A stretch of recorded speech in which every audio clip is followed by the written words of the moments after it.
Hey there, welcome back to our channel. Today I'm taking you into the garden with me to harvest some fresh vegetables and show you what's going on. We've got an exciting tour ahead, and I'll also be sharing some important information about certain veggies I've decided not to grow anymore because of potential health risks. But before we dive in, if you're new here, let me introduce myself. I'm Carrie, and together with my husband Caleb, we are homesteading on our 20-acre woodland in Zone 6A.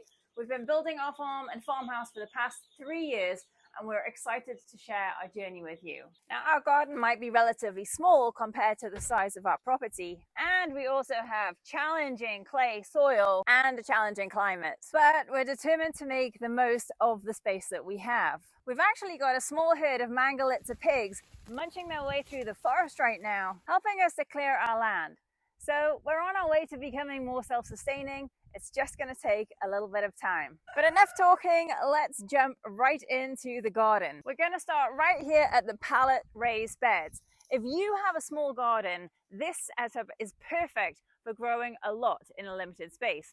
We even have a DIY build video if you're interested. Right now, the joy is my peas. I know they can be a divisive vegetable, but trust me, fresh peas straight from the garden are sweet, juicy, and incredibly delicious. Plus, they're also packed with protein without the high levels of phytic acid found in beans. They freeze well too, so you can enjoy them for up to 8 months after harvesting. On these raised beds, we also have onions, grapevines, and kiwi vines recovering from last year's Japanese beetle attack. And here are some herbs I've been harvesting for a while. Mountain mint, chives, chamomile, and dill. My kitchen is well stocked with these flavors. Okay, so let's move over to the log pile beds. These beds were built using firewood logs cut from dead trees. They are my absolute favorite. I've already harvested my broccoli and cabbage, and once this bed is cleared out, I'll be planting sweet potatoes in columns. It's amazing what you can grow with a little bit of creativity and resourcefulness. Speaking of harvesting, the next thing that I want to show you is my garlic bed. I have both hardneck and softneck garlic, all at different stages of development. I've already pulled up some bulbs, so once all of the garlic is harvested, I'll clear this bed and prepare it for planting melons. And I've already got those started in the basement. Due to our clay soil, we started with raised beds to ensure proper drainage and fertility. Our horses have been instrumental in providing rich manure to fill these beds. Year after year, we top them up to ensure that our heavy feeding crops thrive. It's incredible how much food you can grow in this space.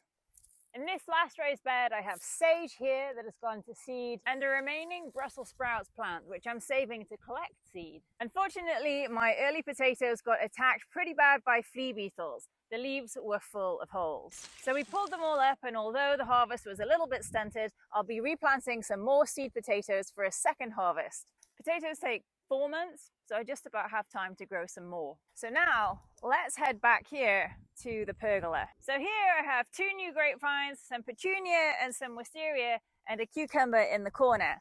But we'll cover those in another video because I've got so much to show you. Over at the in-ground garden, things are happening with the raspberries. This is their 3rd season, and they are finally starting to become established. Although we can't harvest a basketful yet, they make for a delicious garden snack when the kids don't beat me to it. Now, what I want to highlight here is our solid clay ground. Despite adding bucket loads of manure, digging deeper than 4 inches becomes incredibly challenging. That's why I planted hardy and aggressive growers like butternut squash, sunflowers, and artichoke. Clay soil is fertile, but it's difficult to work with and often becomes baked hard in hot, dry climates. So these leafy plants do help shade the ground and retain moisture, but it's crucial to provide them with enough water to survive. A project that I'm babying this year is a new irrigation method that I'm trying out. I call it a falaj, inspired by my time in the Middle East managing a date plantation, but you might know it as flood irrigation. The sound of running water through the channels is music to my ears, and it's attracting toads and frogs too. I absolutely love it. Next, we have the Three Sisters, which is corn, beans, and squash. Despite battling this heavy clay soil, these squash bushes are producing fruit. I'm harvesting them when they're still small and tender because they taste amazing. Cucumbers, sweet peas, and gladioli are planted along here and will adorn this trellis. And I've just started growing asparagus this year, but it will take a few years to mature. Lastly, we have our tomatoes, peppers, and basil tucked away in different spaces. So in the past, I've grown rows of tomato plants, but this year I'm experimenting with different placements. I have one here, here, here, here, and here. Okay, and I also did plant a few in a row over there. But by spacing them around, I hope to avoid the blight that typically wipes out the entire row. Our climate and humidity just pose challenges, so we'll see how this new approach works out. So tucked in here are one of the pepper plants that I overwintered, and this one is particularly impressive. It's in its second year of growth. Look how tall it is. It's already producing peppers, and it's so exciting to see its progress. Now, earlier I mentioned to you that there are 5 vegetables that I won't be growing anymore due to potential health risks. After extensive research and a conversation with my dad about his health issues, I discovered that these vegetables can have adverse effects on our well-being. Oxalic acid in particular has been linked to kidney stones and calcium deposits.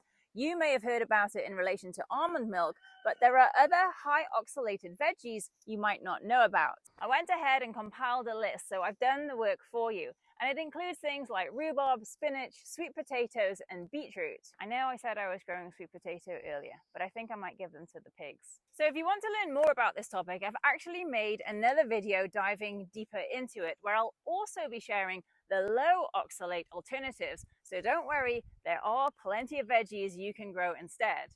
But be sure to hit the notification bell so you don't miss that video when it's posted.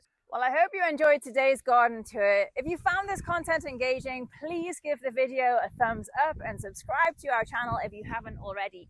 Your support helps us know what kind of content you enjoy and keeps our channel going. Make sure to drop a comment below and let me know if you are growing any vegetables for the first time, or if you've stopped growing vegetables for certain reasons. But remember, a garden is always evolving, and that is part of its beauty. Thanks for watching, guys. I'll see you in the next one.